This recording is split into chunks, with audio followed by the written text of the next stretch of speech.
Continuamos en este especial de COVID aquí por Next TV. Vamos a hablar con la doctora Betiana Neffen.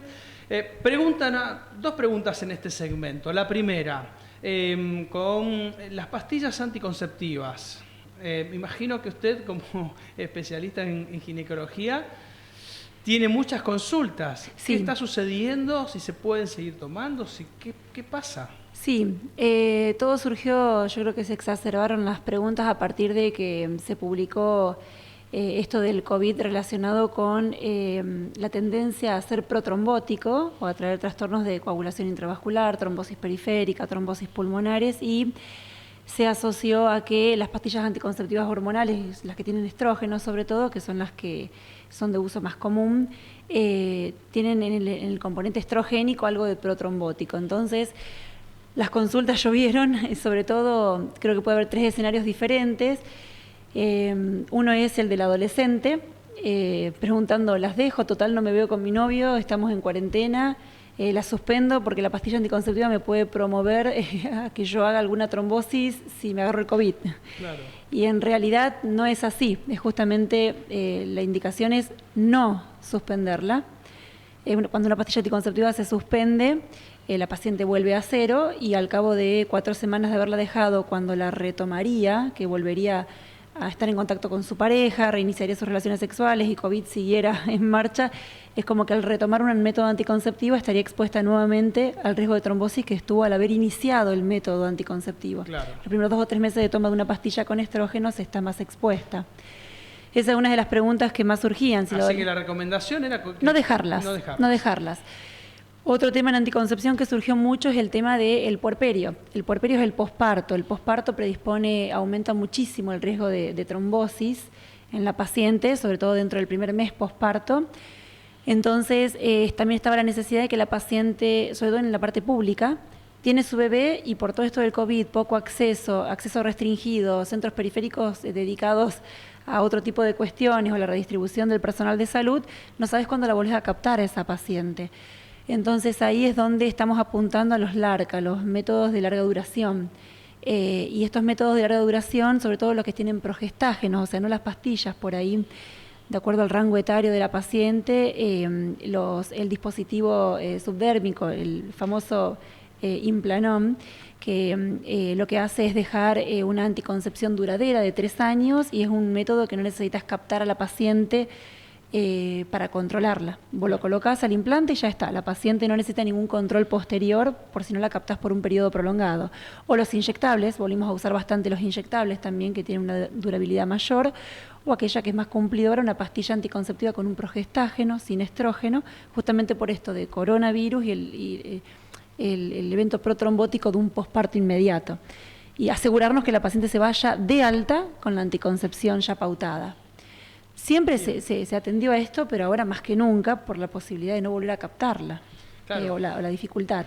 Exactamente, el seguimiento, cómo se puede hacer. Encima hoy hasta el transporte, al no haber transporte público en la ciudad, también se genera como una pequeña dificultad adicional, donde alguien no tiene cómo llevar cuando tiene a su cuidado los hijos, uno o más hijos, y decir, bueno, ir a un control, por ahí lo cancela, no va al control y se queda en su casa tal cual con sus chicos. Y otra de las dudas era aquellas pacientes, independientemente del grupo de edad, que ya venían tomando pastillas anticonceptivas y de repente se infectan por COVID.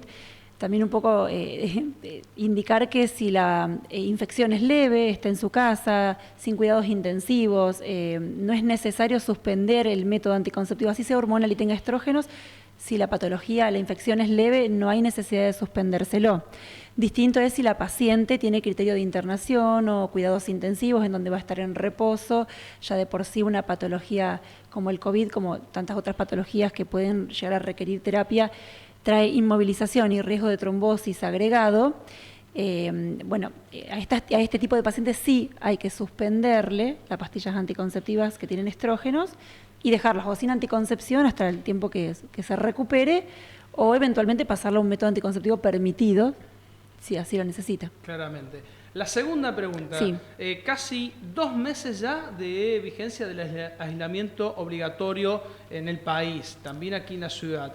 El hospital es el principal lugar donde nacen los bebés en la ciudad de Rafaela. En estos 2 meses, ¿hubo muchos, se mantuvo la cantidad de partos? Sí, se trabajó de la misma manera, definiendo la finalización del embarazo, la vía de finalización del embarazo, de acuerdo a la condición obstétrica de la paciente, del bebé y de la mamá, pero no es que se haya virado la conducta hacia hacer más cesáreas o cambiar el modo de trabajar. Sí, se extremaron las medidas de precaución en cuanto a circular en la sala con protección facial y ocular, barbijo obligatorio, el abastecimiento de batas o mamelucos en la sala de parto que no faltaran, la máscara que está en parto, que no es la misma que está en quirófano, un barbijo en quirófano, un barbijo diferente para caminar por la sala. O sea, se extremaron las medidas de cuidado, pero los partos, los nacimientos se siguieron produciendo. Sí hubo un cambio a la hora del manejo del posparto, la poscesárea en cuanto a tiempos, por la necesidad de que haya disponibilidad de camas,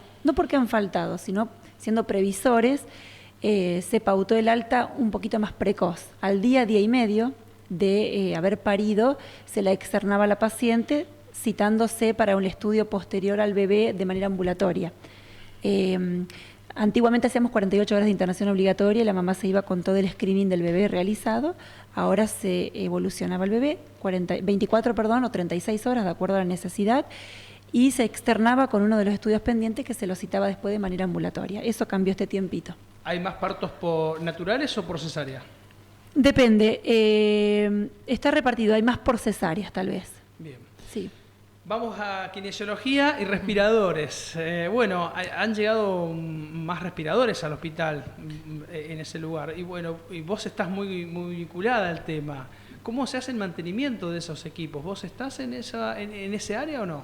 Sí, el mantenimiento de los equipos siempre lo hace el equipo de mantenimiento que está ahí en el hospital, sobre todo. Lo que sí nosotros siempre corroboramos que los respiradores funcionen correctamente, entonces ante alguna eventualidad llamamos a mantenimiento para que los hagan arreglar.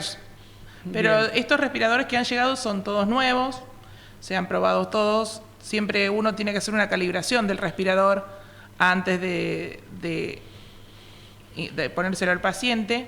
Entonces, cuando uno hace la calibración, siempre ya va a saber si hay alguna falla o no en el respirador.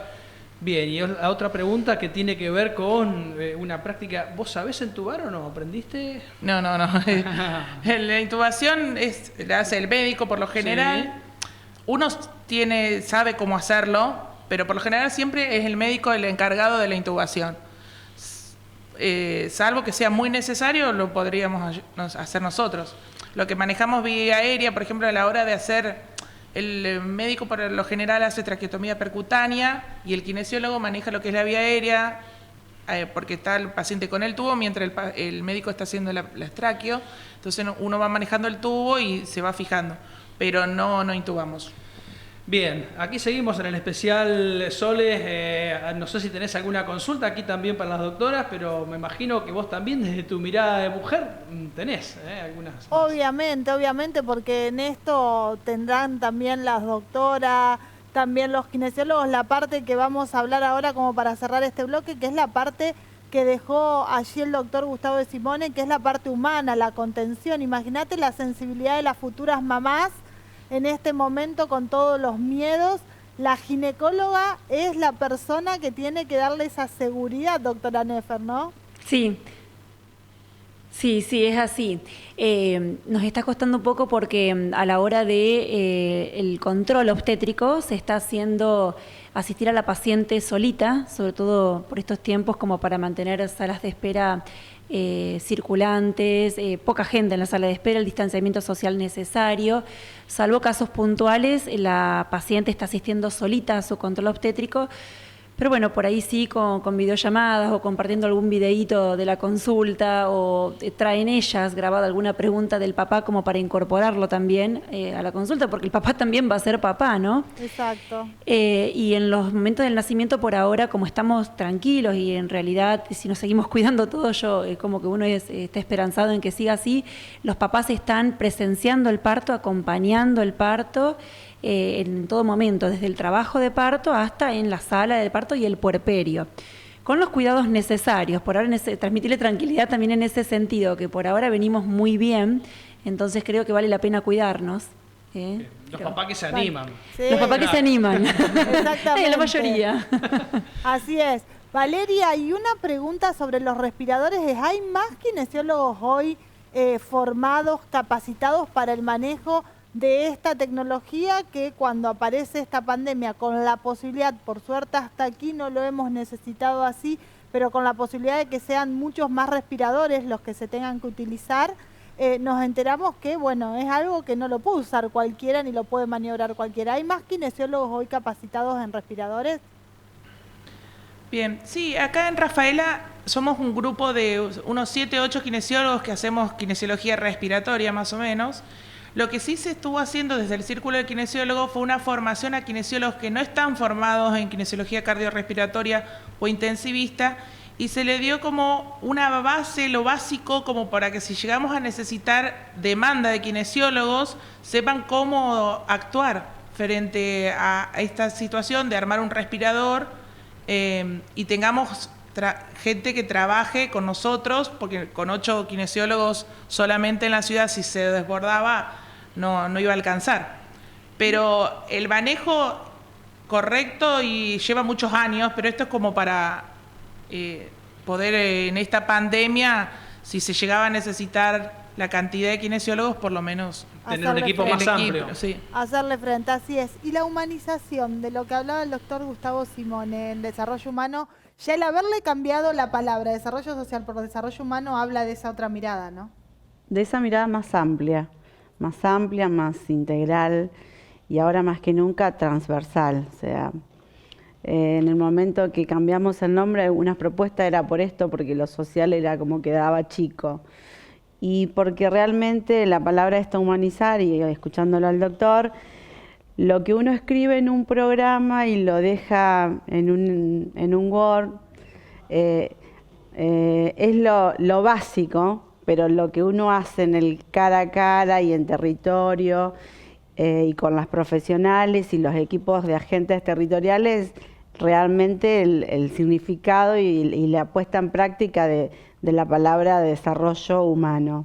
Y la verdad que, bueno, la pandemia, por eso digo que nos permitió visualizar cosas que antes no lo podíamos hacer porque no era el momento seguramente, y nos exige mirarnos el cara a cara y sacar de nosotros lo mejor en esta época donde todos teníamos nuestros miedos, tuvimos que superarlos para poder brindar esto. O sea, el profesional en la salud tiene que cumplir con algunas cosas y nosotros de desarrollo humano nos toca este trabajo que si uno lo mira puede ser como hasta difícil, pero si te apasiona, si sentís lo que al otro le pasa, si te preocupa demasiado el estado de ánimo de esa persona con discapacidad, que les cuesta entender una situación casi normal.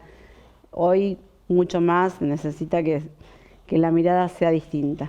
Empatía pura, ¿no? Sí, empatía pura. Bueno, una seguidora también del doctor Gustavo de Simone, sí. Cuánto de lo que dijo lo vienen aplicando, pero cuánto se está comenzando a ver que se necesita. Digo, hoy los equipos médicos, que muchas veces están muy basados en la ciencia, también tienen esta otra mirada y están demandando de esa atención. Se está haciendo visible por fin, y está bueno que en Rafaela lo empecemos a hablar y lo empecemos a estudiar y lo empecemos a ver como una posibilidad de futuro.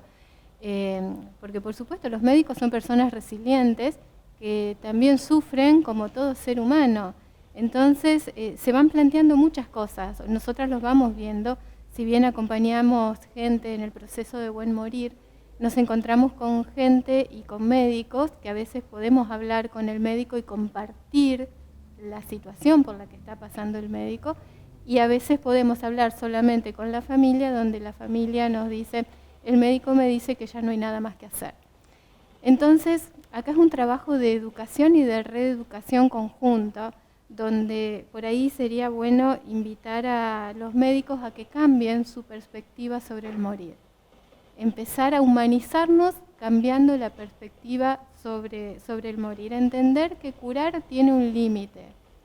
Entender que voy a hacer lo mejor posible, todo lo que esté a mi alcance, hasta que llega un momento donde ya no puedo curar, pero empiezan a pasar otras cosas sobre las que sí puedo hacer. Entonces, si yo estoy con un paciente o estoy transitando una enfermedad, no hay nada más que hacer, no va más, no existe, porque siempre hay algo más que hacer.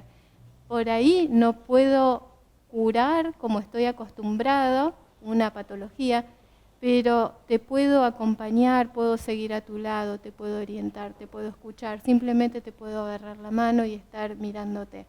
Para un paciente, que el médico sienta esa empatía, sienta que está al lado suyo, muchas veces causa más efecto que tu médico te llame a ver cómo estás, que esté junto a vos, que esté charlando de igual a igual, no uno arriba y el otro abajo. A veces eso, o seguramente eso, es mucho más fuerte que cualquier medicación, porque el amor no tiene límites. El curar con el amor no tiene límites. Entonces, entender que siempre se hace lo mejor posible, que un médico no se puede hacer cargo de las consecuencias de algo que depende nada más de cómo reacciona una persona. Entonces, es un trabajo amplio para hacer a futuro, enorme, porque primero hay que empezar a conectarse con la propia muerte, como decíamos unos programas atrás. Tener en claro mi propia muerte, tener en claro que soy finito, tener en claro que todo es impermanente, tener en claro tantas cosas que es como mucho. Un montón, mucho. Exactamente. Nosotros hacemos la última pausa y ya volvemos para hablar, para cerrar el programa brevemente porque ya nos pasamos. ¿Qué nos dejó hasta aquí a cada uno la pandemia? Ya volvemos.